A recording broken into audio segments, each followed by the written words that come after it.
রাধে রাধে ভক্ত বন্ধুরা, আজ আমরা আলোচনা করব প্রেমানন্দ মহারাজের বলা এক অত্যন্ত গভীর, সুন্দর ও বাস্তব তত্ত্বকথা, যা স্বামী স্ত্রীর সম্পর্ককে শুধু সামাজিক নয় বরং আধ্যাত্মিক দৃষ্টিতে দেখতে শেখায়।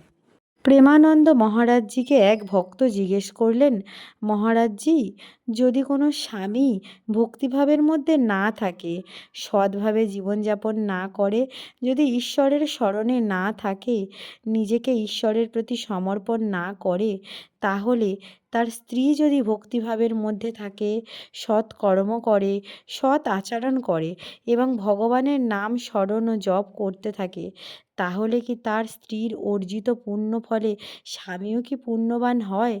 অর্থাৎ স্বামীও কি তার সেই স্ত্রীর অর্জিত পুণ্য ফলের অংশীদারী হয়ে থাকে?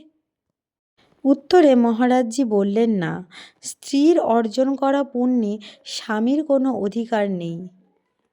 উত্তরে মহারাজজি বললেন, না, তা হয় না। কারণ প্রত্যেক ব্যক্তিকে নিজের কর্ম ও ভক্তির ফল নিজেকেই অর্জন করতে হয়। এরপর সেই ভক্ত আবার প্রশ্ন করলেন, মহারাজ, তাহলে যদি স্বামী ভক্তিভাবে পূর্ণ হন, সৎ পথে চলেন, ভগবানের স্মরণে থাকেন, আর স্ত্রী যদি স্বামীর সেবা করেন, স্বামীকে সৎ পথে চলার জন্য সমস্তভাবে সাহায্য করেন, তাহলে কি সেই স্ত্রী স্বামীর পুণ্যফল লাভ করতে পারেন? প্রেমানন্দ মহারাজজি তখন খুব সুন্দর একটি উত্তর দিলেন। তিনি বললেন, হ্যাঁ, পারে। প্রেমানন্দ মহারাজজি ভক্তদের উদ্দেশ্যে বললেন, শোনো, স্ত্রী স্বামীর পুণ্যফল লাভ করতে পারেন, কিন্তু তার জন্য কিছু শর্ত আছে।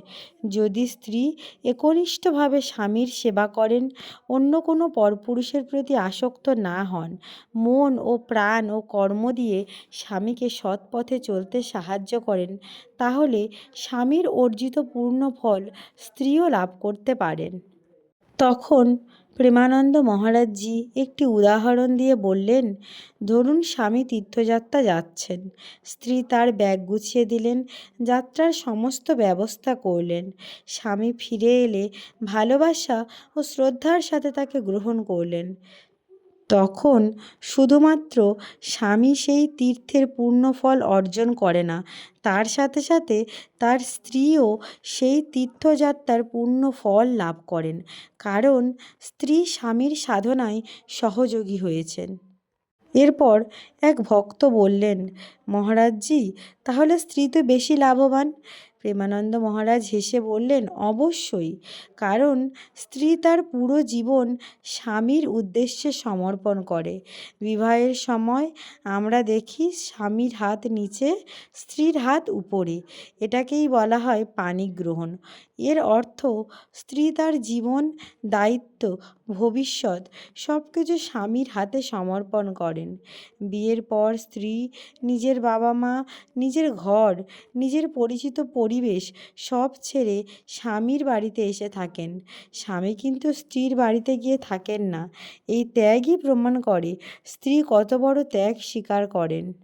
তখন প্রেমানন্দ মহারাজজি বললেন, স্ত্রী যদি পবিত্র হয়ে থাকেন, স্বামীর প্রতি যদি নিষ্ঠাবান হয়ে থাকেন এবং ভক্তিভাবে স্বামীর সেবা করেন, তাহলে স্বামীর পূর্ণ ফল স্ত্রী অধিকার করতে পারে।